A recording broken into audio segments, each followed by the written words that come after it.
Bienvenue dans cet épisode d'Histoire de couple, le podcast qui parle de couple, d'amour et d'eau fraîche. Je suis Clémence, la rédactrice en chef du magazine Rocky, et je reçois régulièrement des couples pour parler d'eux et de leur histoire, sans guimauve ni cynisme. Comment se sont-ils rencontrés? À quoi ressemble leur quotidien? Et qu'est-ce qui les agace chez l'autre? Vous saurez presque tout à la fin de l'épisode. Aujourd'hui, j'ai l'immense bonheur d'accueillir Cyril et Thomas. Merci à tous les deux d'être là. Merci de nous recevoir.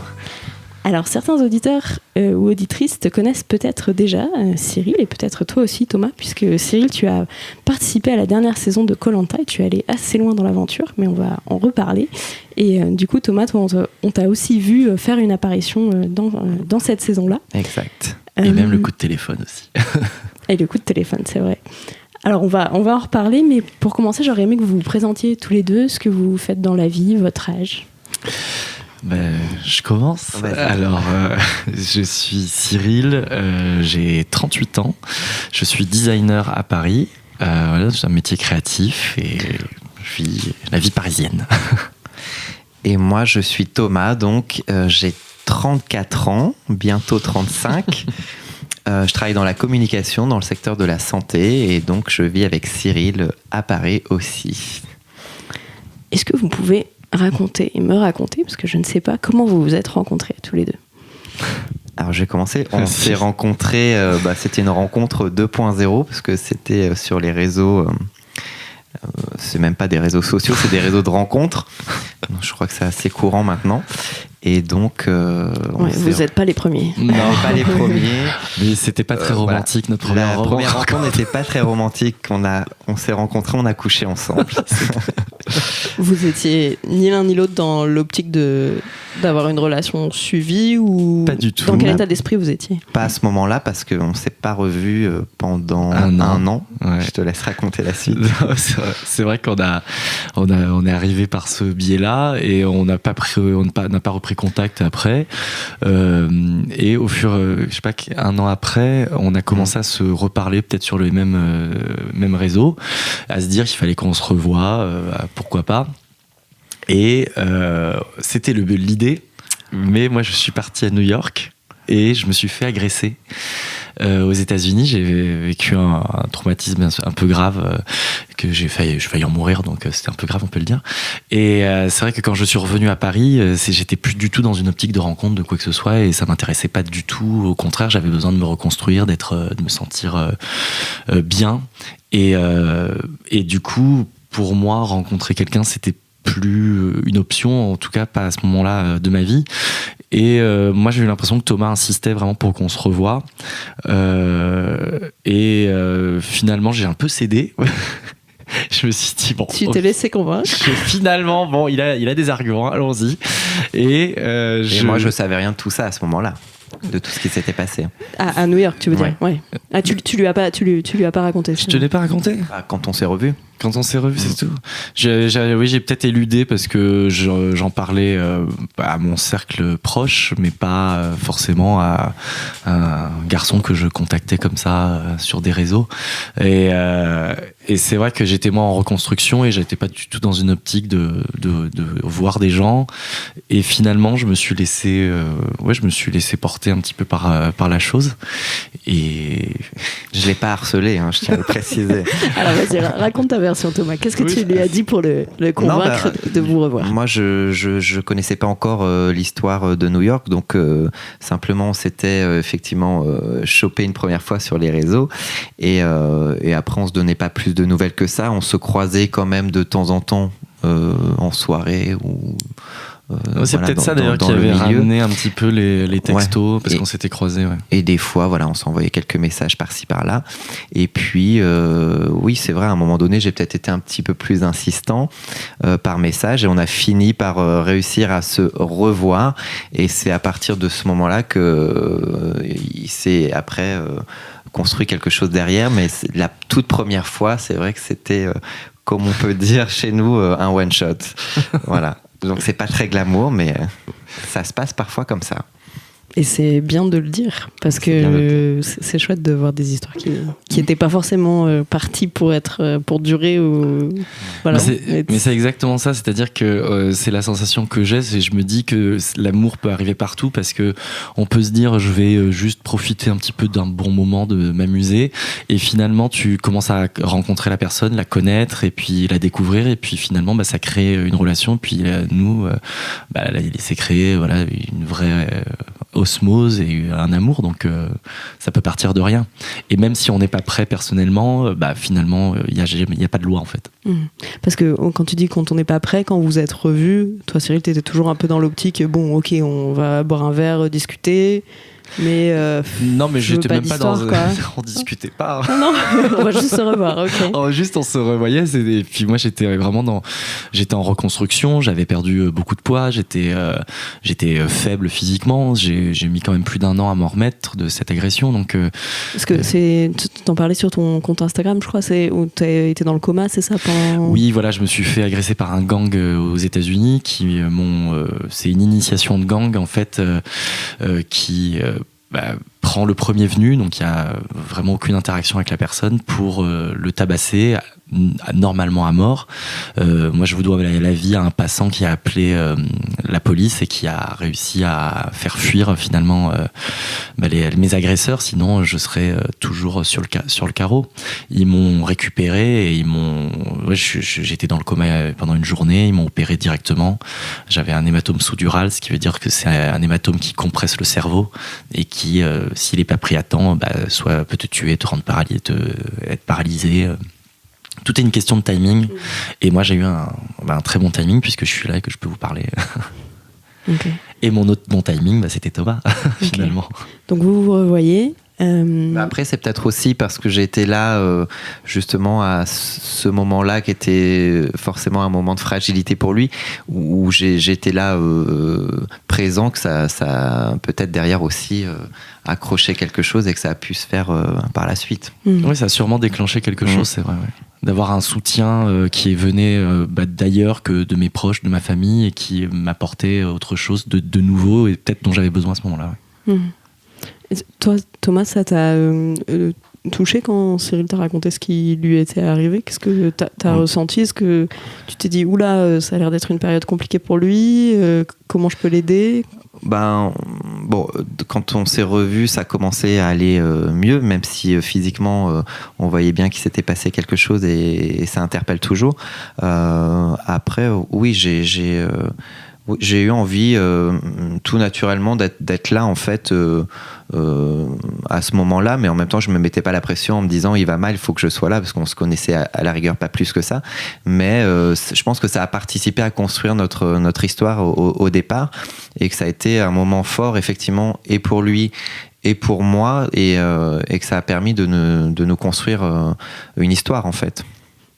Je te pose cette question-là parce que j'ai le sentiment, mais peut-être que je me trompe, que dans certains cas, des débuts d'histoire comme ça, quand il y en a un qui est dans une position de vulnérabilité ou de souffrance, ça peut faire peur. On peut prendre la poudre d'escampette. C'est ça, à l'autre et se dire oula, ça a l'air compliqué cette affaire, parce qu'on a aussi un peu été habitués dans la pop culture et les histoires d'amour à avoir l'impression que ça doit être une révélation hyper fluide, un coup de foudre, que des papillons qui volaient, etc. Mais peut-être que vous l'avez vécu comme ça. Du coup, en commençant par le pire, peut-être que derrière, on savait qu'il y aurait du mieux. Mais non, en l'occurrence, en tout cas, je me suis pas mis la pression en me disant ni oulala, ça va être supra compliqué, ni en me disant il faut absolument que je sois là pour lui parce qu'il avait vécu quelque chose de difficile. Ça a finalement été assez naturel. On a passé des moments ensemble et on a pris plaisir à passer ces moments ensemble, et de fil en aiguille, ça s'est construit. Et il s'est construit quelque chose d'important, et du coup, on est tombé amoureux. Ouais, moi je pense que dans le même temps, j'étais dans une reconstruction positive pour le coup, et j'avais besoin de me sentir avancer, de me sentir évoluer dans ma vie, et c'était un gros choc quand même, parce que quand tu réalises que tu peux mourir, que tu peux aussi être diminué, parce que il n'y a pas que l'aspect morbide, mais ça peut être compliqué à d'autres niveaux. Tu as besoin de te reconstruire, et moi c'était vraiment dans l'avancement, dans l'évolution de mes relations avec les uns et les autres. Ça a changé aussi avec ma famille, ça a changé avec certains amis, et j'avais peut-être cette ouverture que j'avais peut-être pas auparavant, et ça matchait bien finalement. Et c'est vrai qu'à ce moment-là, il disait souvent que d'être revenu d'une expérience comme ça, il avait envie et besoin de se concentrer sur les choses importantes et les personnes importantes. Il a beaucoup dit à ce moment-là, et peut-être que du coup, j'ai commencé à faire partie de ces personnes importantes. Justement, est-ce qu'il y a eu un moment ou un déclic? Alors, c'est pas forcément en même temps pour les deux d'ailleurs, où vous vous êtes dit, je suis en train de tomber amoureux de cet homme-là, en fait. Moi, vraiment, j'essaye, si j'y réfléchis, je vois pas un moment particulier où je me suis dit, tiens, tac, je suis amoureux. Je pense que c'est vraiment un lien qui s'est tissé au fur et à mesure de nos rencontres, de toutes les choses qu'on a faites ensemble. Et je vois pas là un moment où je me suis dit, tiens, ça y est, je suis amoureux. Je pense que c'est vraiment quelque chose qui s'est plutôt construit sur l'ensemble sur le long terme, enfin le long terme, au fur et à mesure. Tu veux dire que tu étais de plus en plus amoureux, en fait. C'est ça. Plutôt comme si c'était des petites briques qui se rajoutaient. C'est ça. Et moi, je dirais, je suis d'accord avec toi, il n'y a pas un moment précis, mais je pense que le moment un petit peu charnière, c'est celui où je t'ai invité à aller voir une pièce de théâtre, où en fait, on m'a proposé des places, et je me suis dit, au lieu d'inviter un ami, en fait, c'est Thomas que j'ai envie d'inviter.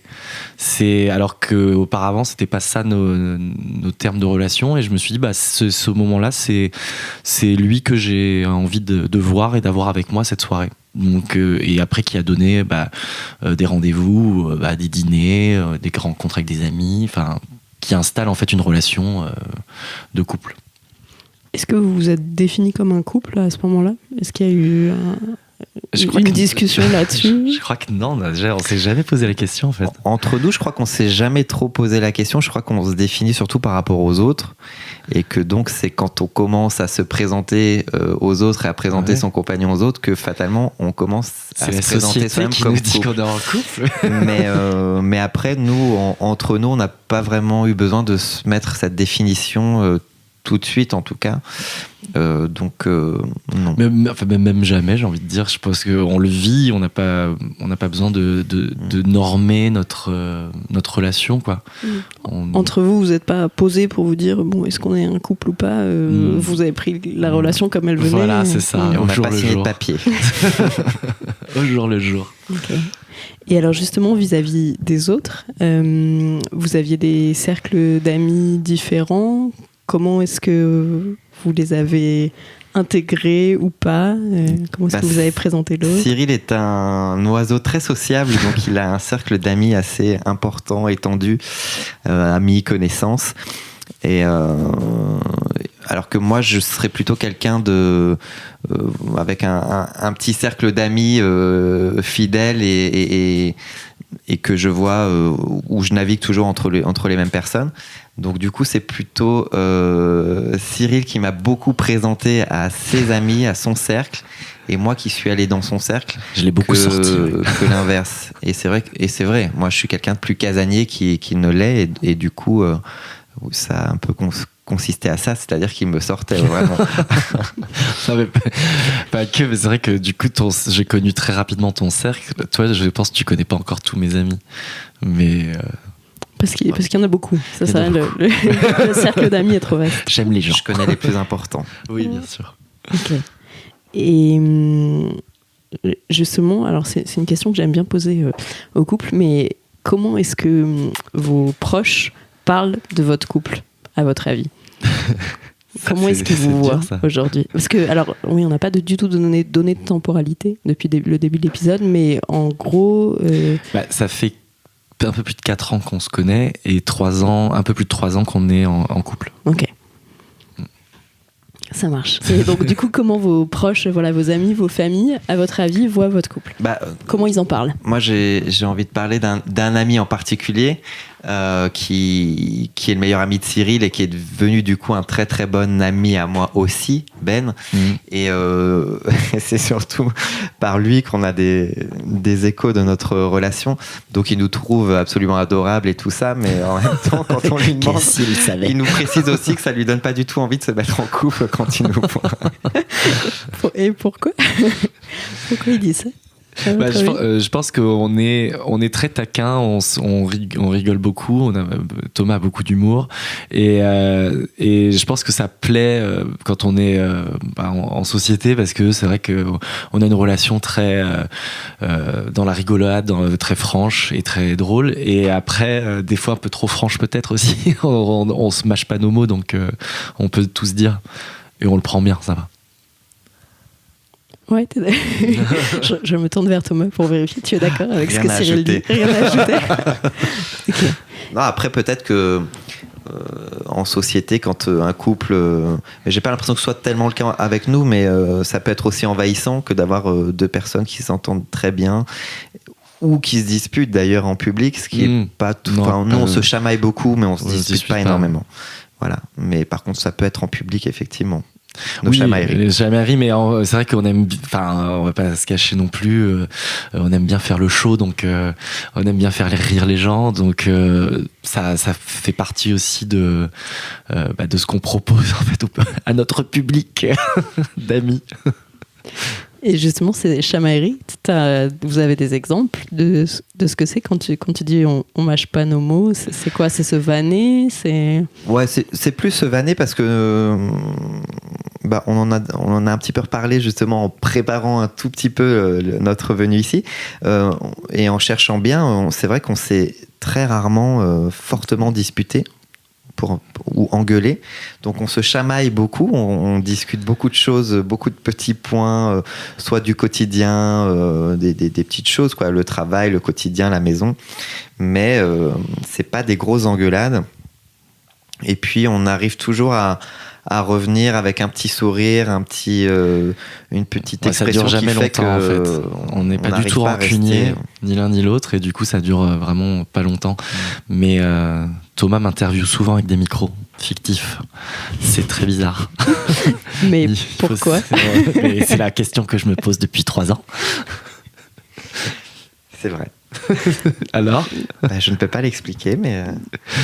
C'est un mode de communication ? C'est pour lui faire passer des messages ou... Non, c'est quand j'ai envie de savoir quelque chose ou même juste comment s'est passée sa journée, etc. Je peux attraper la télécommande et aller l'interviewer sur sa journée ou des choses toutes bêtes, en fait. Mais ça dure très longtemps.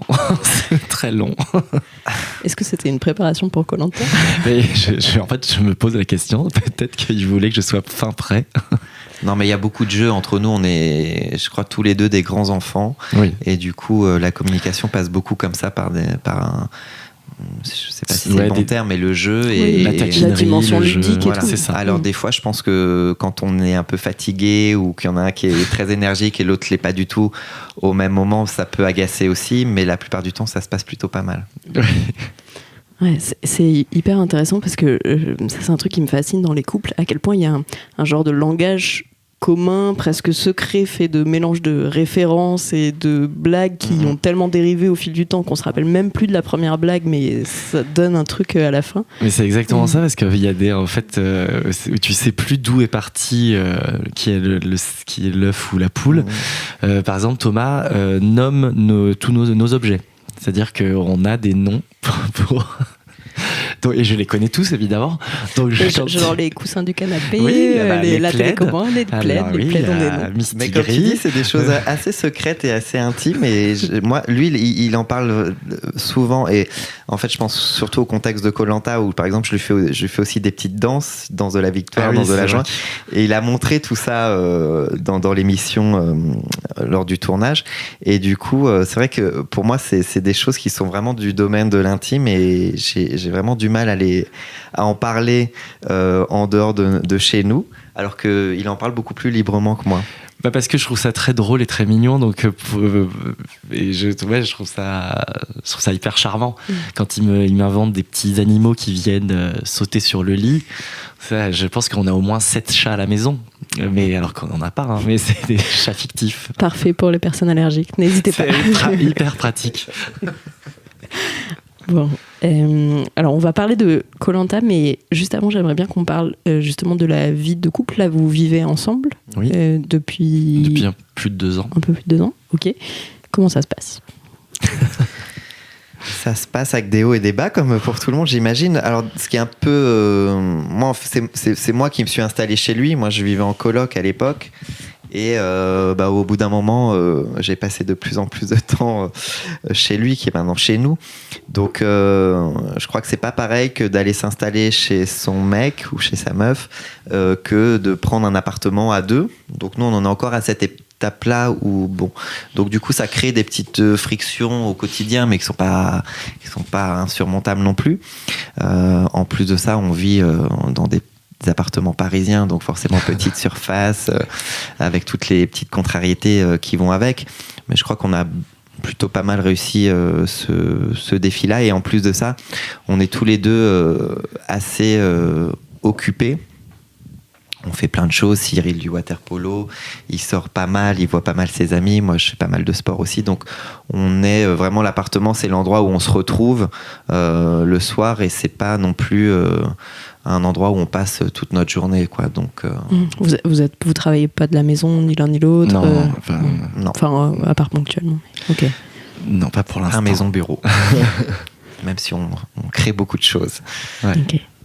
Ça marche. Et justement, le fait que Thomas, tu viennes t'installer chez Cyril et que ça devienne au fil du temps aussi un peu ton appartement quand même, comment vous l'avez vécu l'un et l'autre ? Déjà, comment vous l'anticipiez avant de... Est-ce que c'est toi, Cyril, qui a proposé à Thomas t'es là 5 soirs par semaine, en fait, je te donne des clés. Est-ce que c'est Thomas Comment vous en avez parlé ? Comment vous avez décidé cette installation ? Je pense, oui, c'est moi qui t'ai proposé les clés, mais assez rapidement. Le double des clés. Après l'installation, comme Thomas gardait son appartement en coloc, on se sentait pas oppressé entre guillemets, dans le sens où il y avait pas de choix de retour en arrière. Donc finalement ça s'est fait correctement. Après c'est vrai qu'on n'a pas anticipé le fait que tu étais chez moi et que j'étais dans mon univers à moi, et qu'il fallait que tu aussi t'acclimates à cet univers ou mettre ta patte, et ça c'est plus compliqué. J'ai oscillé longtemps entre nos 2 appartements, entre le mien et le sien, et quand j'en ai eu marre de faire plein de sacs à dos et d'avoir toujours un sac à dos sur le dos, j'ai commencé à ramener des affaires, et de fil en aiguille t'es installé et tu t'en rends même pas compte. Donc je pense qu'il y a le côté je t'ai envahi un petit peu avec mes affaires. Donc, oui, j'ai dû créer un nouveau dressing. Ouais, c'est ça, il y a un peu le côté fais-moi de la place il m'a aussi fait pour de la mes place, affaires. effectivement. Oui, je lui ai créé de la place. On a passé un week-end aussi à trier. Et du coup chacun, enfin surtout Cyril, parce que j'allais m'installer chez lui, mais pour libérer de l'espace. On a fait de la place. On a fait en sorte qu'il puisse avoir de la place. Ok. Et alors il y a un autre sujet qui est souvent un sujet de discorde sur la vie quotidienne, qui est les tâches ménagères et la tolérance au ménage. Ça l'est. Oui. Alors comment ça se passe chez vous? Je comprends pas bien tout ça là. Est-ce qu'il y en a un qui est plus maniaque que l'autre? Vas-y, Thomas. Attention à ce que tu dis. Tu auras un droit de réponse, Cyril. Cyril trouve que j'en fais jamais assez. Moi, j'ai quand même le sentiment qu'on a réussi à se partager les tâches. Mais après ça peut être aussi quelque chose de subjectif. Il trouve que je fais pas le job, en fait. Donc c'est assez compliqué. C'est pour le job. Et donc j'essaye de faire des efforts. Il te le dit, du coup. Il me le dit, ouais. Et j'essaye de faire des efforts, mais malgré tout, ça c'est un peu compliqué. C'est un petit peu compliqué, ça reste compliqué. Et voilà, et en même temps, je pense qu'il est effectivement il a plus ce côté peut-être organisé, qui, moi, je suis un petit peu fouillis partout, tout le temps, mais... Oui, je confirme. C'est plus une histoire de rangement, enfin d'organisation, de rangement, de laisser traîner des affaires. Ok. Oui, le petit-déj, les affaires de sport. C'est un peu l'impression de vivre avec un ado de 15 ans. Mais je m'améliore. Oui, ça travaille. Mais après, il a lui aussi ces petits, ces éléments où on peut pas tergiverser. Donc, j'essaye de faire des efforts sur la vaisselle aussi, mais donc, je suis pas tout blanc, hein, faut pas croire. Parce que toi, Thomas, c'est la vaisselle, c'est ça? T'aimes pas qu'il y ait de la vaisselle qui... Comme moi, je fais la cuisine. Moi, je nettoie. C'est la vaisselle. Je veux dire, c'est Et les lessives aussi, les lessives. Beaucoup les lessives, oui. Mais du coup, je fais les courses, je fais le ménage et la cuisine. Donc vous avez plutôt réparti le type de tâches. On va dire que c'est ça. Non, et en plus de ça, il a quand même la cuisine. Il est très bon cuisinier et donc il gère ce truc-là et c'est très bien. Et moi, je gère la lessive alors que je déteste ça. Ok, et vous dites que c'est encore un peu compliqué. Est-ce que du coup ça déclenche pas des grosses disputes, puisque tu disais qu'il n'y avait pas des grosses engueulades, c'est plus des réajustements Disons, je crois qu'on cherche encore sur la méthode à apprendre, et nos querelles du quotidien, c'est surtout à ce niveau-là, hein, plutôt dans la grande majorité. Donc c'est pas des choses intrinsèques à la relation, mais quand même on sait que le quotidien ça peut faire du mal au couple. Mais clairement aussi, c'est effectivement des histoires d'organisation, de tâches ménagères, de plein de choses, mais c'est aussi des histoires d'espace. Et c'est vrai qu'à Paris, on en manque cruellement. Je pense que tous les Parisiens le savent. Donc c'est vrai qu'on parle là de changer d'appartement, de prendre plus grand. Avec à Paris, c'est quand même une vraie galère de trouver un appart. Donc on est un petit peu dans cette discussion-là de s'agrandir. En même temps, s'agrandir, ça peut être aussi agrandir le bazar. Donc c'est pas non plus forcément la seule réponse. À ranger, à nettoyer. Mais c'est vrai que si chacun peut avoir un peu son coin, ou ne serait-ce qu'un bureau où tu peux, chacun est libre de le laisser en bordel ou de le ranger ou de vivre sa vie. Et à Paris, on a rarement chacun un espace à soi. C'est plus compliqué, mais après, comme encore une fois, on n'est pas toujours à l'appartement au même moment, on arrive aussi à avoir des petites zones de confort chacun, mais c'est vrai que c'est aussi l'aspect promiscuité qui fait que ça peut devenir compliqué, les tâches du quotidien. Ok. On s'en sort pas mal, hein. Mais précise-le, parce que on ne sait jamais. Je n'en doute pas, et je pense que c'est un truc que tous les couples vivent, traversent, et en plus c'est jamais réglé. Enfin, même au partir du moment où tu as trouvé un bon mode de fonctionnement, tu me rassures un peu. Non, mais il suffit qu'il y ait l'un des deux qui est au chômage, un enfant qui arrive, un changement de travail, et tout est bouleversé. Donc c'est sans arrêt des petits accros. On y travaille quotidiennement, justement. Mais je pense que ce qui est cool, enfin, en vous écoutant, c'est qu'il y a cette dimension se le dire, en fait, plutôt que de garder l'accumulation, je vais encore faire la vaisselle et je vais garder de la rancœur au lieu d'aller dire à l'autre. C'est vrai qu'on se le dit, et comme on n'est pas du tout rancunier, ça passe assez rapidement. En fait, on se fait un peu du boudin, je vais appeler ça du boudin, et on se regarde un peu du coin de l'œil avec un petit sourire de malice, et moi j'arrive pas à rester sérieux, donc tout de suite ça me fait rire, et du coup ça détend les choses, même si j'aimerais rester énervé, mais il devrait pas dire ça, parce que quand ça passe, ça veut dire que du coup il y a une marge de manœuvre. Oui, mais alors Thomas aime bien me poser, je peux aller de plus en plus loin pour tester ma patience. Surtout que là, les auditeurs et les auditrices ne le voient pas, mais Thomas fait un regard en coin vers Cyril, il teste son pouvoir. Ouais. Il a le pouvoir de me faire rire, c'est un super pouvoir qu'il utilise beaucoup. Ouais. En vous écoutant, j'ai l'impression que vous vous marrez plutôt pas mal au quotidien et dans votre couple. Honnêtement, moi, c'est le couple avec... j'ai eu d'autres couples que Thomas, et c'est celui où je m'amuse le plus, où je rigole, c'est lui qui me fait le plus rire de tous les compagnons que j'ai pu avoir. Ouais. C'est mon secret. il sait toucher là où ça marche pour moi. J'aimerais bien qu'on parle de Koh-Lanta maintenant. J'avais cru comprendre, Cyril, en te lisant sur Instagram notamment, que Koh-Lanta c'était vraiment un rêve pour toi et depuis très longtemps et avant ta rencontre avec Thomas. Est-ce que, Thomas, tu te souviens la première fois que Cyril t'a parlé de Koh-Lanta ? Alors, je me souviens pas exactement à quel moment c'était, mais ça a toujours été quelque chose de très présent. Parce qu'effectivement, il voulait le faire depuis plus de 10 ans, je crois.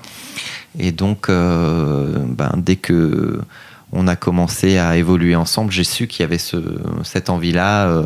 Et puis, j'avais participé plusieurs fois. Je crois je l'avais aidé à faire sa lettre, à faire sa candidature. Donc, ça faisait partie, oui, je connaissais son envie de faire Koh-Lanta, ça, il n'y avait pas de souci. Et toi, Cyril, chaque année, tu refaisais une candidature, c'est ça ? Ouais, comme dit Thomas, ça faisait plus de 10 ans que je candidatais. C'était peut-être ma 13e candidature. Et tous les ans, je repostulais avec un profil. J'essayais d'axer mon profil un peu différemment, histoire de voir si ça marchait un peu mieux. Et j'étais tellement fan que je fais des soirées, je faisais encore, mais des soirées que j'appelle les votes Koh-Lanta, où j'invite mes amis à regarder Koh-Lanta et je fais des jeux en même temps qu'on regarde Koh-Lanta, et ça je le faisais avant de participer moi-même, parce que comme ça me permettait d'avoir mes amis chez moi et de pouvoir regarder mon émission préférée. Donc forcément Thomas connaissait, puisque du coup je me suis retrouvé baigné dans Koh-Lanta. C'est ça. Ouais. Toi tu assistais à ces soirées Koh-Lanta. Voilà. Oui. Okay. C'est même à ces occasions-là que j'ai rencontré pas mal de ses amis. Donc voilà, Koh-Lanta c'était présent. Ok.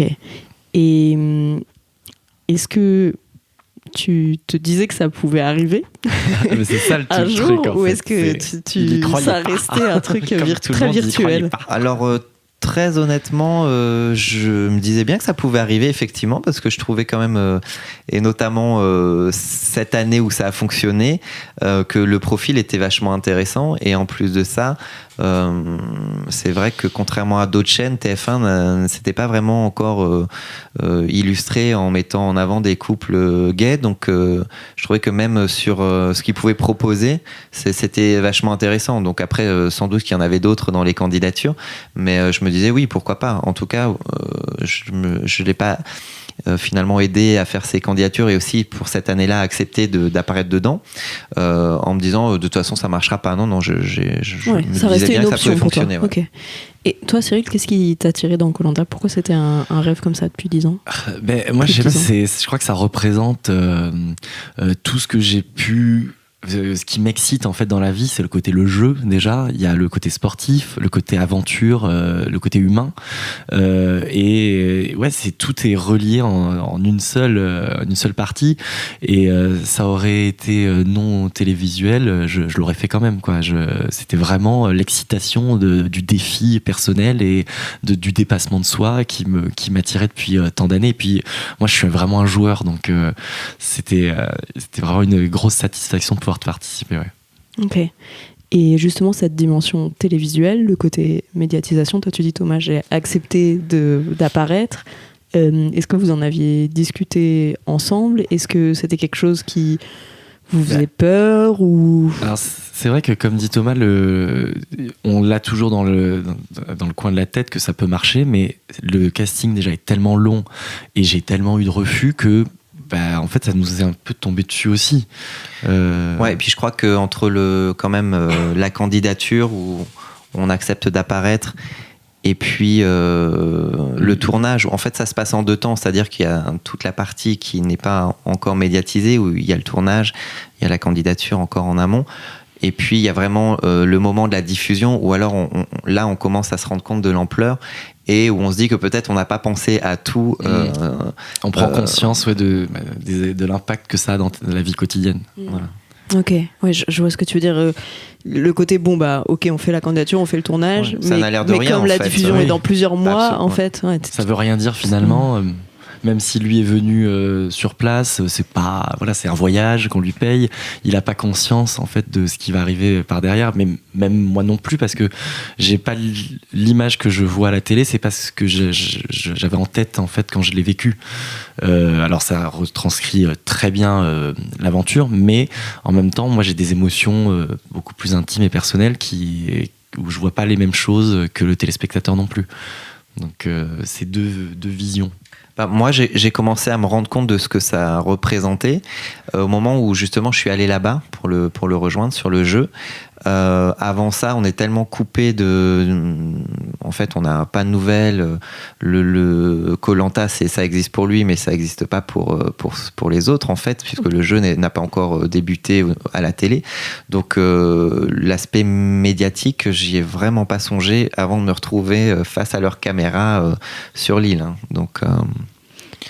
Et du coup, ça voulait dire aussi pendant le tournage être séparés pendant un assez long moment, non? Parce que t'es resté plus de 30 jours, je crois. Je suis resté 37 jours ouais. Et moi, clairement, c'était la plus grosse difficulté, c'était le manque de nouvelles parce que aujourd'hui, on n'est plus sans nouvelles de nos proches, qui que ce soit, en fait, même un texto, un petit envoi, juste pour se rassurer. Et là, c'est zéro nouvelle, on n'a rien. Et c'est vraiment le plus compliqué à gérer et à vivre. Et moi, c'est vrai que mes pensées n'allaient vraiment que vers Thomas, en fait. Comment il allait, comment ça se passait, j'avais besoin d'être rassuré, en fait. Et toi, Thomas? Je le rejoins complètement là-dessus, c'est que dans la société dans laquelle on vit, on voyage beaucoup, on peut être séparés, mais avec les téléphones, les ordis, on n'est jamais finalement vraiment séparés. Et là, comme lui est complètement coupé du monde et qu'on n'a pas, on peut pas échanger, on a juste un appel par semaine pour dire Cyril va bien, et puis derrière la personne raccroche. C'est ça c'est ça. Il est vivant. Et c'est finalement cette chose-là, parce qu'on n'en a pas l'habitude, qui est un petit peu stressante et oui, inhabituelle et qui vraiment génère un sentiment de manque, en fait. On a envie d'avoir des news, de savoir s'il va bien et de savoir ce qui se passe. Donc d'être rassuré, c'est assez fort. C'est intense. Ouais, parce que c'est vrai que moi j'ai beaucoup regardé Koh-Lanta parce que c'est une institution familiale. Tous les vendredis soirs avec mes frères et sœurs, on regardait Koh-Lanta, donc j'ai vu beaucoup de saisons.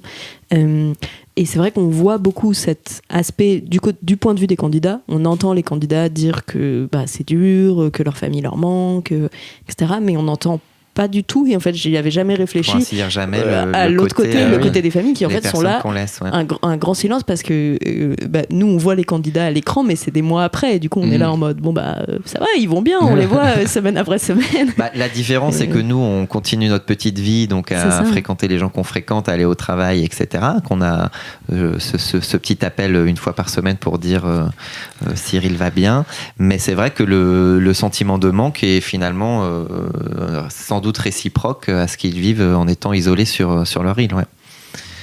Et le fait de pas du tout avoir de nouvelles aussi sur la personne qu'on aime. Ouais, de pas pouvoir se parler et de pas vraiment avoir de nouvelles, à part de manière très succincte. Et toi, pas du tout, du coup. Et moi, rien du tout. Et heureusement que j'ai gagné le coup de téléphone, ça m'a fait beaucoup de bien, ça m'a reboosté pour le reste de l'aventure. Ouais. Okay. C'était une étape importante. Et donc le fait, alors il y a déjà eu, il me semble, des candidats dans Koh-Lanta qui ont dit ou laissé entendre qu'ils étaient gays, mais je crois pas qu'il y ait eu de couple vraiment où le partenaire soit apparu. Non, c'est la première fois, oui, qu'un couple gay est présenté, enfin, en tout cas qu'ils viennent sur place, ouais. Qu'il y ait même un baiser gay en prime time sur TF1, sur une des plus grosses chaînes d'Europe, c'est quand même. Et puis qu'il soit présenté dans le portrait du candidat comme il y en a eu déjà une fois sur Alexis, mais bon, c'est rare, quoi. C'est trop rare, j'ai envie de dire. Okay. Donc c'est vrai que et ça c'était important pour vous ou... Ouais, moi j'y pensais quand j'étais sur place, parce que je me disais, au-delà du fait que je sentais que j'avançais dans l'aventure et que je voulais, parce que moi j'étais quand même là pour gagner, je voulais que Thomas et aussi son petit frisson qui puisse participer. J'étais fier de le montrer et de l'exhiber au monde entier. On va en reparler, Thomas. Parce que Thomas vient de faire une grimace. J'étais fier de le faire venir aussi pour le symbole, ouais. Je pense, dans une émission qui me tient à cœur, où moi j'étais présenté ouvertement en tant homosexuel, de représenter un peu les LGBT et que ça fasse un peu du bien. Et toi, Thomas, est-ce que c'était important le symbole pour toi aussi ou... Moi, je pense que fondamentalement, je suis beaucoup moins. je sais pas si militant c'est le terme, mais en tout cas à vouloir absolument montrer mon couple. Après, en revanche, ça me dérangeait absolument pas de le faire. C'est juste que je trouve ça normal en fait quelque part. Donc, comme je trouve ça normal, j'allais pas dire non. Donc j'ai dit oui. Mais j'ai pas dit oui pour dire tiens, il est temps de montrer des homos à l'écran. Je trouve que ce serait normal qu'on en voit davantage, mais je voulais pas que ça paraisse quelque chose d'exceptionnel ou. Bah déjà, ça n'a jamais été en effet l'idée, parce que moi, quand je fais l'aventure, je le fais pour moi, pas pour une cause X ou Y. Et après, quand tu es sur place, tu y penses et tu te dis, ouais, en plus de faire venir la personne que j'aime, et j'en suis très fier, bah, c'est une belle image, et ça c'est très positif aussi. Et tant mieux. Voilà, moi, je voulais pas que ce soit forcément l'élément central de son portrait, par exemple. Effectivement, enfin, Cyril, c'est Cyril, il a sa personnalité, c'est son sport, ses passe-temps, et puis il est en couple avec Thomas, mais j'aurais pas aimé qu'il présente ça comme étant l'élément central et qu'ils axent le portrait de Cyril uniquement sur ça. Là, ça m'aurait davantage dérangé, mais ils l'ont pas fait, et non, il fallait pas être le gay de service, c'était pas l'idée. Même quand je me suis présenté, c'est-à-dire, voilà, comme dit Thomas, j'ai dit, bah, je suis designer, j'ai 37 ans, et je suis en couple avec Thomas, j'aime le water polo. C'est une information parmi les autres. On m'a beaucoup posé la question par rapport à mon coming out, mais moi je veux pas appeler ça un coming out, c'est-à-dire que c'est une information que je donne sur mon quotidien, sur ma vie. Et pourquoi t'aurais caché cette information, quoi? En plus, enfin, je veux dire, effectivement, les gens, quand ils parlent d'eux, bah, ils parlent de leur métier, de leur passion et des personnes dans leur vie. De choses. C'est pas, y a pas, je fais pas une révélation, puisque une révélation, ça serait le dire à ma mère qui le sait pas, mais elle est déjà au courant, donc tout va bien. Ok, ouais, je comprends. Cette envie aussi que ce soit quelque chose de normal, mais quotidien. Ça n'empêche qu'on le note, quoi, parce que effectivement, c'est pas assez courant sur les chaînes de télévision. Donc, tout à fait. Si ça peut ouvrir des voies, écoute, c'est très bien. Après, c'est pour ça que Thomas dit que je suis un peu plus militant, mais même si je le fais pas dans ce sens-là, je dis tant mieux. Voilà. Ok. Et après coup, du coup, justement, après la diffusion, comment ça a été vécu? Vous avez eu des retours alors, de vos proches et du grand public? Comment vous les avez vécus? De nos proches, tu veux dire plus sur la dimension. Est-ce que c'est plutôt tes proches, Cyril, est-ce qu'ils t'ont reconnu dans l'émission? Est-ce que ils ont été surpris? Est-ce que oui, je pense que mes proches m'ont reconnu dans mon côté fun, loufoque, sympa, mais ils m'ont trouvé aussi très calme. Ah oui, ok. Ouais, c'est vrai. Et moi-même, je me suis trouvé très calme et très posé et beaucoup plus réfléchi finalement. C'était l'aventure de ta vie. C'était aussi tu l'as pris très au sérieux. Exactement. Je pense que on te met en fait au pied du mur et il faut que tu réagisses, mais tu prends avec les armes que tu as. Et finalement, je me suis plus posé que ce que j'aurais pu imaginer parce qu'on l'avait mis en garde avant de partir. Aussi, parce que ce qu'il faut expliquer, c'est que Cyril adore les jeux. Plein de sortes de jeux et sportifs, intellectuels, etc. Et par contre, il déteste perdre. Et du coup, il peut être très agacé. Je suis très fair-play. C'est peut-être les seuls moments d'ailleurs où il s'énerve vraiment. Et donc, tous ses potes, et moi aussi, on lui disait avant de partir, surtout, tu restes calme, tu restes calme, tu restes calme. Et en fait, on a constaté qu'il est resté très calme pendant toute l'aventure. Pour une fois, écouté. Tu dis que tu n'aimes pas perdre et Cyril a essayé de dire en dessous mais je suis fair play quand même. Qu'est-ce que tu veux dire par là, Cyril? Parce qu'en fait dans le water polo qui est un sport de contact, donc c'est un sport quand même très physique, il y a souvent des échauffourées où c'est quand même un sport violent, donc il faut savoir perdre. C'est vrai que j'aime pas perdre, pas qui aime, on va dire, mais du coup j'ai aussi beaucoup de fair play, c'est-à-dire que si la personne elle a été meilleure que moi, pas de problème. J'aime pas les gens qui trichent, j'aime pas c'est quand je me fais berner ou quoi. T'aimes pas le sentiment d'injustice sur un jeu? C'est ça. Donc à Koh-Lanta, on va dire que c'est quand même monnaie courante et j'ai réussi à me contenir et à rebondir, on va dire. Ok. T'es d'accord avec Par rapport à cette ça, je analyse, n'ai Thomas absolument rien à dire parce que je crois que je suis pire que lui. Ah, bah, toi, On a découvert une année, ça je vais raconter. C'est une petite anecdote sympa parce qu'en fait, Cyril faisait tous les ans un tournoi de volley qui est d'une association LGBT, dont je fais partie maintenant. Et donc quand on se connaissait pas encore, il le faisait avec un groupe d'amis.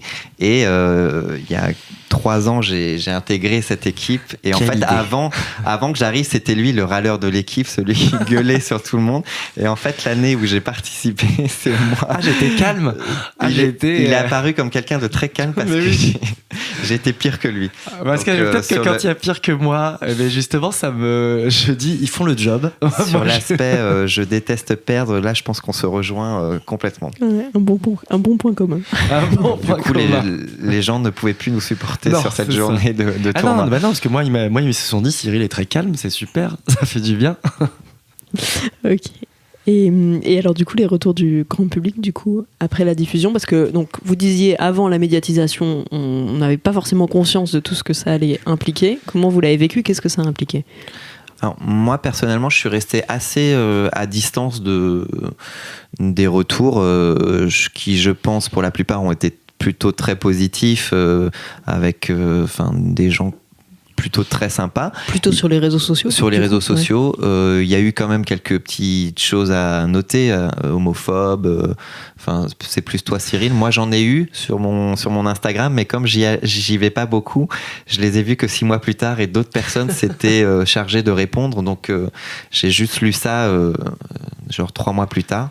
Une bonne technique donc. Voilà. L'ignorance, occupé. c'est pas mal, ça marche toujours. C'est vrai que pour ma part, j'étais dans le feu de l'action, on va dire. Et moi, j'ai vu aussi mes réseaux sociaux exploser. Toi, t'étais très connecté du coup au moment de la J'étais diffusion. très connecté parce que je jouais avec aussi. Et puis, c'était intéressant de voir le retour parce que t'as une curiosité. C'est un peu malsain aussi, mais tu veux voir ce qu'on dit de toi. Il faut arrêter, faut pas se leurrer. Surtout si tu sais que des gens disent des choses sur toi, c'est très dur de ne pas aller voir. Exactement. Quoi, Donc, t'es toujours en train de regarder, même sur Twitter ou quoi. Alors, c'est l'enfer sur Terre, mais il faut pas le faire. Hein, je te conseille vraiment. Mais t'es quand même trop curieux, donc tu y vas. Et c'est vrai que, quand même, on va dire qu'à 95%, j'ai eu des super retours, j'ai eu une très belle image et c'était très positif. Donc, les gens t'abordent dans la rue de façon très sympa, toujours avec le sourire et de façon positive. Et même sur les réseaux sociaux, c'est le cas, des centaines de messages pour te soutenir. C'est rare, dans une vie, ça arrive qu'une fois. Et à part si tu t'appelles Rihanna. Et après, il y a eu ces 5% d'homophobie, parce que quand on m'attaquait, c'était à peu près uniquement là-dessus. Parce que peut-être ils savaient pas sur quoi m'attaquer d'autres. Mais et c'est vrai que les gens se chargent souvent de répondre à ta place, et donc c'est pratique. Après, je me suis quand même pas gêné pour répondre à certains qui m'envoyaient des messages en privé, mais je me suis dit si j'ai une visibilité forte comme ça et qu'elle est très positive, c'est quand même super, mais on voit qu'il y a quand même encore des choses à faire parce que c'est pas à 100% et quand on m'attaque, c'est uniquement là-dessus. Donc il y a encore des choses à faire. Puis les réseaux sociaux, c'est quand même un endroit quand même où les gens aiment bien être un peu rageux, donc c'est pas forcément qu'on a les meilleurs retours non plus. Et j'ai réalisé d'ailleurs que les gens n'avaient pas conscience qu'il y avait des vraies personnes derrière, en fait. Parce que dès que tu leur réponds en frontal, ils sont là, ah mais je pensais pas que tu me répondrais, ou ah mais je croyais pas que c'était toi qui répondais, mais tu penses que c'est qui, j'ai des secrétaires et en fait limite les gens s'excusent comme si t'étais un acteur, oui, quoi, ou un robot, oui, un acteur qui joue un personnage. Je veux pas dire ça. parce qu'il y a aussi des gens qui harcèlent les acteurs sur leur compte Instagram, mais faut pas le faire non plus, mais quelqu'un qui joue un personnage comme si c'était l'Instagram de Barney Stinson et que les gens venaient lui parler, quoi. Exactement. Oui, ou comme vu qu'il y a quand même une distance du fait des réseaux sociaux, comme si c'était pas si grave en fait d'insulter, d'être homophobe, alors que finalement quand tu leur réponds, ils se rendent compte que quand même ça a touché la personne, donc c'est peut-être un peu grave quand même. voire beaucoup. Et c'est aussi rassurant entre guillemets parce que ça dédramatise le truc parce que je me dis en fait ils ont vraiment aucune conscience de l'impact qu'ils peuvent avoir. Et pour moi ça me rassurait en me disant bon au moins ils comprennent pas. Enfin, non, c'est nul ce que je dis, tu couperas. Non, mais attends, je trouvais que c'était intéressant. Ça t'a rassuré de voir que la haine qu'ils pouvaient envoyer dans un message pouvait être dégonflée très rapidement dès qu'ils se rendaient compte que t'étais un humain, en fait. Oui, oui, c'est ça. C'est peut-être que dès qu'ils voyaient qu'il y avait une vraie personne en face, ça leur faisait revenir à des vrais sentiments que tu aurais dans la rue et jamais t'irais insulter quelqu'un dans la rue comme ça. Et finalement, ça les remettait face à la réalité, quoi. Donc, Et alors, justement, moi, c'est peut-être une question d'hétéro naïve, mais on lit beaucoup de choses autour d'un regain de l'homophobie, et notamment dans la rue, parce que tu disais les gens viendraient jamais nous insulter dans la rue comme ça. Est-ce que vous, c'est un truc auquel vous avez déjà été confronté dans l'espace public quand vous êtes ensemble, à des regards, des remarques je pense qu'on a la chance déjà d'habiter à Paris. Oui, on est un peu privilégié en vivant à Paris.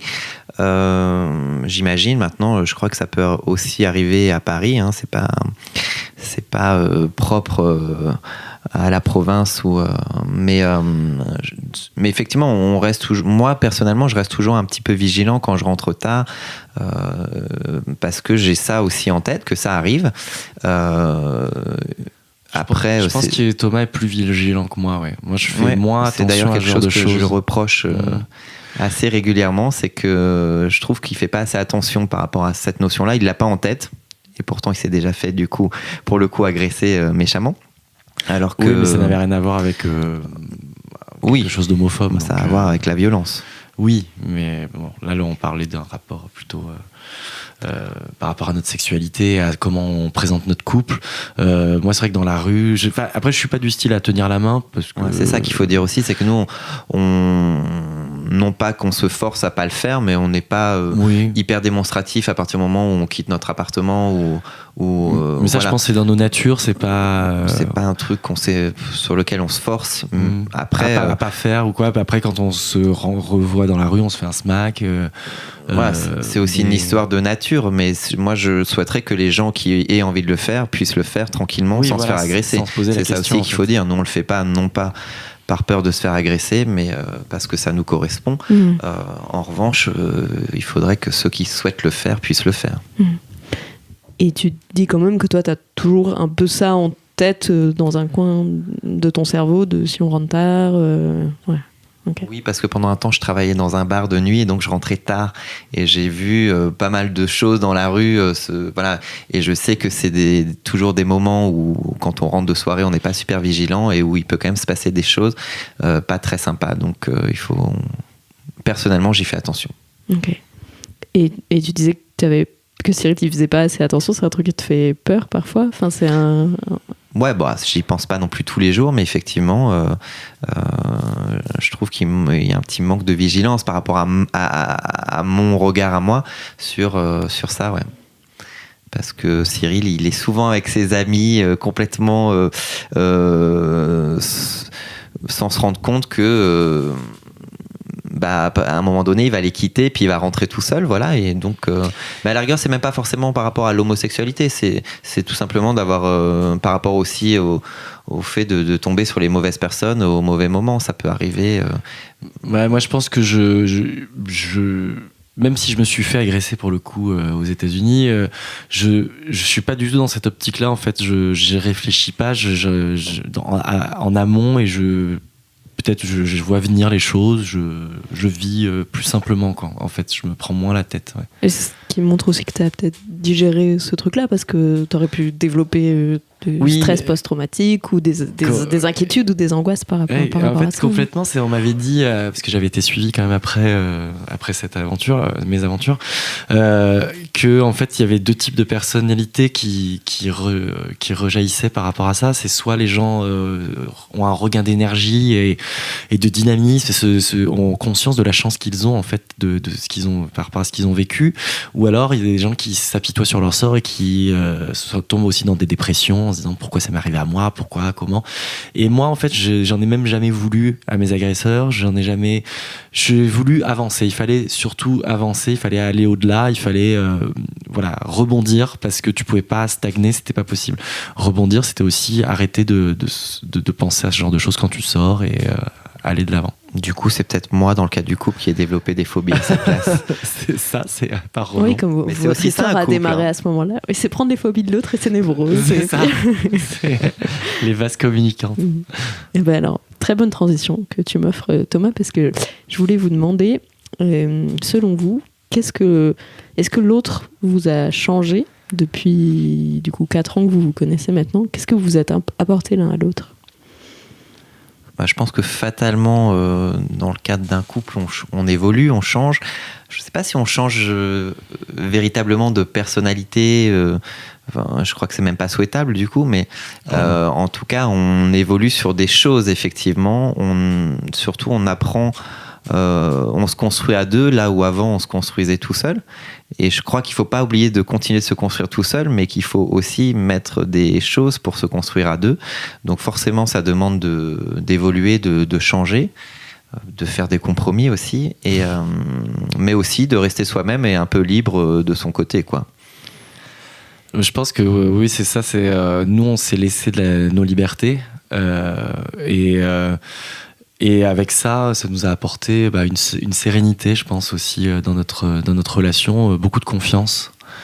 Ça, c'est important, qu'on n'avait peut-être pas avant, parce que en étant seul, on est face à soi-même, alors que là, on s'apaise en fait, je pense. Par exemple, moi, je suis pas chiant.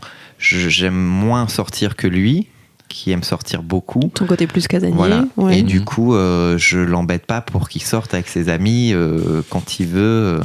Tu le je laisses lui laisse la vivre liberté sa vie, d'être comme il était avant et de pouvoir sortir.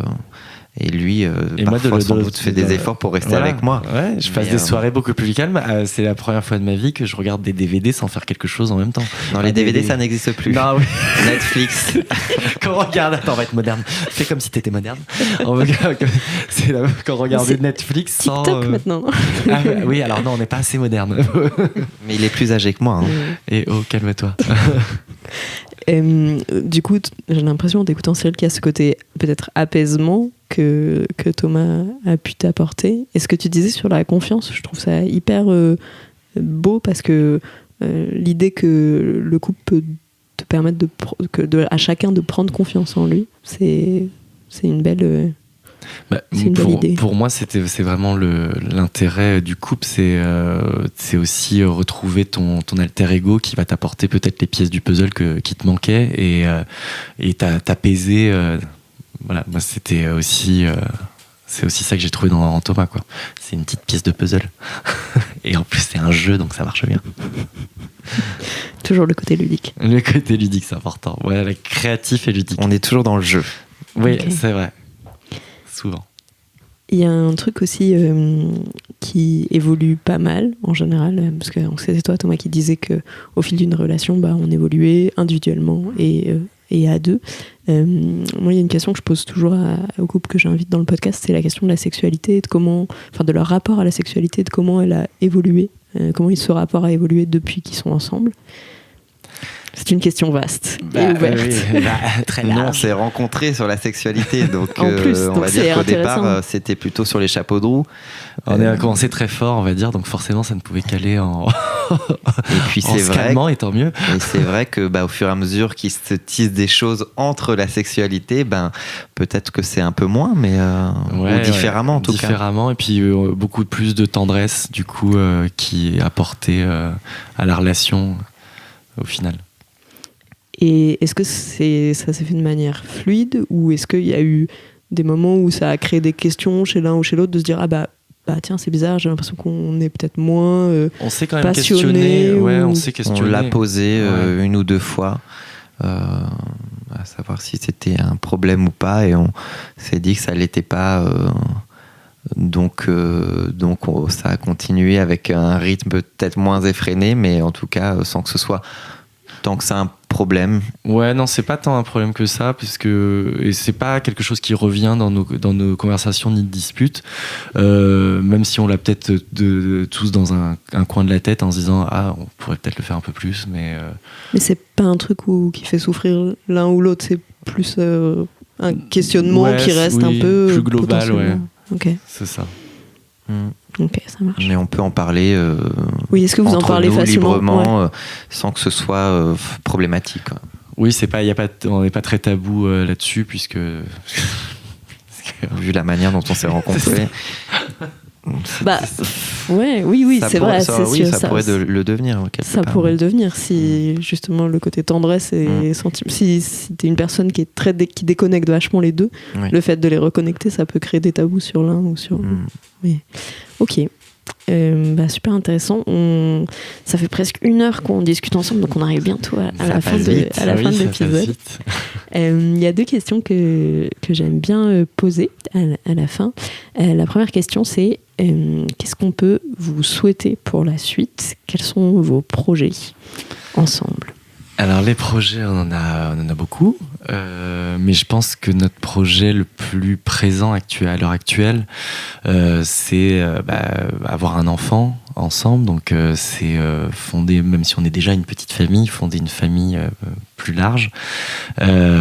Donc c'est c'est un peu notre rôle du moment, comment on se positionne et comment on pourrait faire pour y accéder. C'est une question sur laquelle on se rejoint aussi beaucoup, c'est qu'on a tous les deux vraiment un désir d'enfant, que dans notre situation, c'est pas si simple. Donc là, on a été quand même dans une phase où on a exploré pas mal les possibilités. Ouais, on s'est demandé quel était l'axe qui nous convenait le mieux et qu'on pouvait potentiellement avoir, donc entre l'adoption, la GPA à l'étranger ou la coparentalité. Alors est-ce qu'on peut juste donner des définitions pour éventuellement des auditeurs et auditrices qui ne seraient pas très familiers avec le sujet? Donc la GPA, gestation pour autrui. La gestation pour autrui, donc c'est-à-dire que c'est surtout au Canada et aux États-Unis où on peut, par le biais d'une mère porteuse, accéder à la parentalité en tant que notamment 2 hommes, puisque nous n'avons pas d'utérus.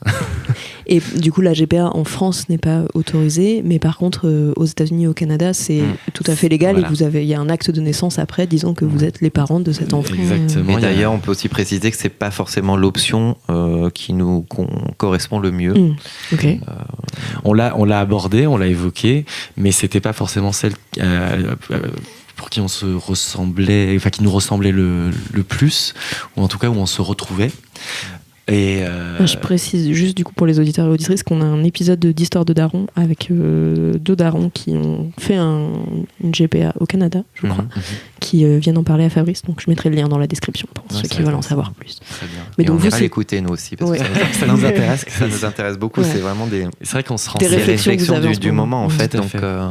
Donc même si de prime abord c'est pas la solution vers laquelle on a envie de se tourner, on reste ouvert. Pour l'instant, on n'a pas encore. Parce que même l'adoption aussi, quand on fait le pour et le contre, on se dit alors il faudrait qu'on se marie, même si c'est des choses qu'on a évoquées, même si c'est pas un but en soi pour nous, mais évidemment qu'on y a pensé. C'est surtout le parcours du combattant de l'adoption, surtout pour 2 hommes en France, c'est encore plus compliqué. Donc il y a eu quelques adoptions depuis la loi sur le mariage pour tous, mais très très peu. Et du coup la dernière option, l'option qui nous conviendrait le mieux et qu'on est en train d'explorer actuellement, c'est la coparentalité. Donc nous avons discuté avec Thomas et nous avons rencontré quelqu'un avec qui on envisage potentiellement de le faire. Donc c'est aussi quelque chose de long parce qu'il faut se mettre d'accord, il faut être certain parce que c'est un engagement à vie. Le principe de la coparentalité, juste pour vous rappeler, c'est de trouver soit un couple de femmes, soit une femme seule qui aurait un désir d'enfant et du coup d'avoir un enfant ensemble qui serait après en en garde alternée. Là, en l'occurrence, on peut le dire, on a une amie qui est lesbienne, qui elle pour l'instant n'est pas en couple et qui a un désir très fort d'enfant aussi, donc qui est en train au même titre que nous d'étudier la possibilité de le faire. Après, d'être amis à se lancer dans un projet si important, il y a pas mal d'étapes à franchir. Et c'est pour la vie, tu le disais.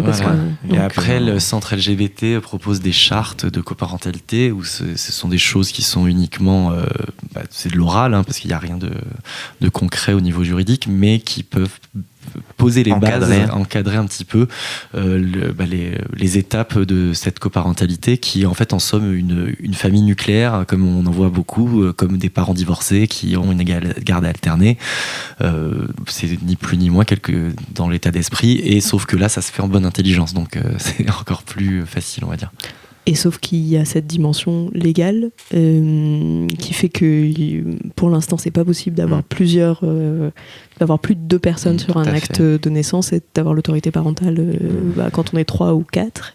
Et donc ça implique que certains des parents n'aient pas de reconnaissance légale de leur autorité parentale. Exactement. Et de leur lien avec leur enfant. Et comme dans un couple, ce qui se fait en bonne intelligence à un instant T peut déborder vers autre chose à d'autres moments de la vie pour bien des raisons. Donc du coup, il y a quand même un aspect gérer tout, encadrement juridique qui est quand même important et qui manque un peu à l'heure actuelle. Il y a un super documentaire sur Arte sur 2 couples, un couple d'hommes et un couple de femmes aux Pays-Bas qui avaient eu 2 enfants en coparentalité. Je mettrai aussi le lien dans la description parce que vraiment j'ai trouvé que c'était hyper intéressant. Et eux, ils menaient un combat aux Pays-Bas pour faire reconnaître la possibilité d'avoir plusieurs parents, d'avoir 4 parents en fait sur les actes de naissance de ces 2 enfants. Parce que là, concrètement, si nous on faisait ça, il y aurait 3 parents dans l'histoire et dont un qui n'a aucun droit légal. Absolument. Et on en a conscience, et après, on n'a pas décidé de comment ça allait se passer, mais il faut l'assimiler déjà pour nous. C'est aussi compliqué de se dire que tu élèves ton enfant et que tu n'as aucun droit légal tu n'es pas reconnu comme parent en tout cas. Donc évidemment tu l'es dans les faits, dans la vie, mais aux yeux de la loi tu n'es rien. Et ça, aux yeux de ton enfant tu l'es, mais évidemment, heureusement, c'est bien le plus important, et de la famille et des proches, mais aux yeux de la loi tu ne l'es pas, et alors que c'est quand même un comble. Mais enfin voilà, pour revenir à la question, notre projet du moment, ce serait celui-là, en plus de changer d'appartement. Ça va avec, on va dire. Ça va avec. Ok, ça marche. Super, vous nous donnerez des nouvelles. On viendra vous en parler. Avec grand plaisir. Et alors du coup, ma dernière question, c'est est-ce qu'il y a un couple réel ou fictif qui vous inspire ou auquel vous pensez ressembler ? Alors ça, c'est dur, ça. C'est dur, et on s'est posé la question, parce que ça, on peut le dire, c'est une question qu'on a eue... oui, j'en vois une liste de questions. Sur laquelle on a eu le droit de réfléchir avant. Et du coup, on en a parlé, et on n'avait pas envie de proposer finalement un couple d'hétéros, puisque ça ne pouvait pas nous ressembler complètement. Et après, du coup, on a cherché dans les couples homo, et finalement, on s'est rendu compte qu'il n'y en avait pas tant que ça qui représentait quelque chose, ou qui était représenté médiatiquement, ou de manière fictive dans les séries ou autres. Ou même dans notre entourage, on reconnaît pas forcément d'autres personnes. Du coup, on en est arrivé à la conclusion qu'on était unique. On était notre couple, et que peut-être d'autres couples pourraient s'identifier à nous plus tard, mais que pour l'instant, on n'arrivait pas effectivement à s'identifier à des couples célèbres, connus, fictifs. Non, on est une page blanche. Non, mais cette question de la représentation, t'as raison, ça le met en lumière, quoi. Exactement. De la représentation des couples homo. Il n'y a pas assez de diversité dans la représentation des couples homo, en tout cas. Parce qu'autant dans les couples hétéros, t'as des milliers de séries où tu peux aller piocher un couple en disant nous on est un petit peu comme ci, un petit peu comme ça, mais effectivement c'est plus compliqué. Les homos finalement ils finissent toujours par mourir très vite. Ou par dans des conditions abjectes. Ou par oui c'est vrai, ou par se séparer. Ou à jamais pouvoir concrétiser le fait d'être en couple aussi. C'est vrai, c'est beaucoup été fait.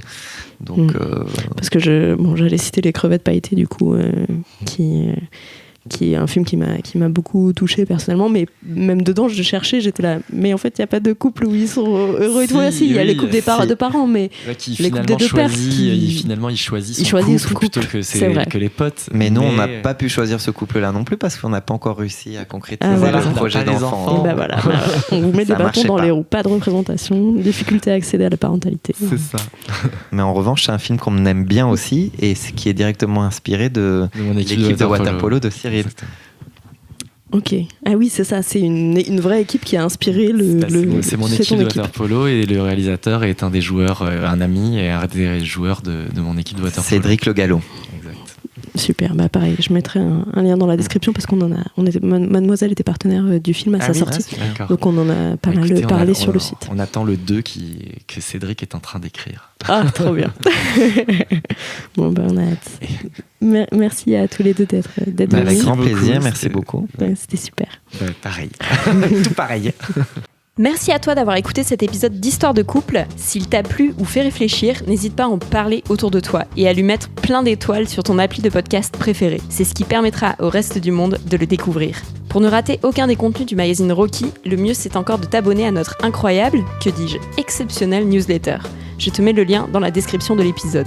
Si tu as toi-même une histoire de couple un peu spéciale et que tu as envie de venir nous la raconter avec ton ou ta partenaire, tu peux m'envoyer un mail à l'adresse suivante: salut@rockymag.com. Salut, ça s'écrit S-A-L-U-T et Rockymag, R-O-C-K-I-E-M-A-G. Et sinon, en attendant le prochain épisode, tu peux aller découvrir les 2 autres podcasts du magazine, Histoire de Daron et Rocky à écouter. D'ici là, je te souhaite des journées remplies d'amour et d'eau fraîche, ou de grenadine si c'est plus ton truc. À bientôt!